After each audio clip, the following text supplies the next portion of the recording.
si seulement ils avaient été les personnages principaux de cette saga.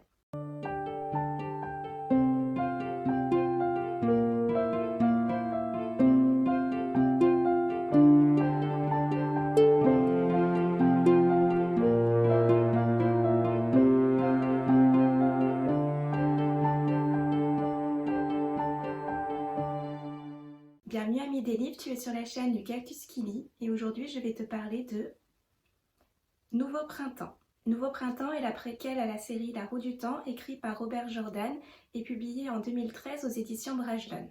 Les événements dans cette préquelle se déroulent une vingtaine d'années avant le début de la saga et on y retrouve les personnages de Moiraine, Siuan ou encore Lan.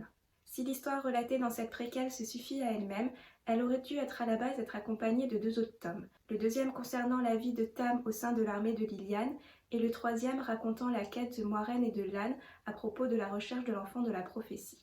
Malheureusement, Robert Jordan est décédé avant de pouvoir les achever. Dans cette histoire, nous suivons donc Lan Mandragoran, un guerrier malkier qui mène ses hommes à la victoire sur le champ de bataille contre les Aiel.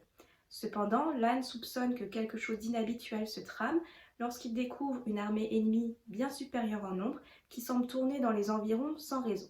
De leur côté, Moiraine et Siuan, deux acceptés au sein des Aes Sedai, un ordre de magiciennes qui canalise la part féminine de la magie, sont témoins bien malgré elles de l'annonce prophétique d'une autre Aes Sedai qui leur révèle dans son dernier souffle que l'enfant de la prophétie, celui qui sauvera le monde, est sur le point de naître. Si l'histoire se tourne vers la recherche d'un élu, ce qui m'a le plus intéressé, c'est de découvrir le monde des Aes Sedai. Leur ordre est divisé en différents clans nommés Aja, et on se rend bien vite compte qu'elles n'ont pas toutes les mêmes idées politiques ou la même vision des choses. Donc en plus des intrigues politiques extérieures, se rajoutent les dissensions au sein même de l'ordre. J'ai adoré aussi suivre le parcours de Moiraine et Siuan, leur apprentissage, les épreuves qu'elles doivent passer pour devenir des Aes Sedai confirmés. J'ai autant apprécié le binôme Moiraine-Siuan que celui de Moiraine avec Lan. Dans le premier cas, malgré leurs différences de statut, noble pour Moiraine et fille de pêcheur pour Siuan, se crée une forte complicité et un grand lien d'amitié. Quant à Lan et Moiraine, malgré leurs différences de caractère, ils vont bien réussir à coopérer. Le début chaotique de leur relation est assez drôle à suivre. En tout cas, j'ai trouvé que la psychologie des personnages était mieux amenée que les personnages que l'on retrouve dans le début de la saga. Pour moi, ils sont moins caricaturaux. Moiraine et Siuan, même si elles ont des forts caractères, n'en sont pas pour autant irrespectueuses ou agaçantes. Quant à Lan, c'est le genre de personnage auquel je m'attache facilement, un guerrier posé, calme, qui a des valeurs et de l'honneur, un passé assez tortueux. Cette préquelle a été le premier livre que j'ai lu de Robert Jordan. Alors oui, commencer par la préquelle, on va dire que c'est un parcours assez atypique.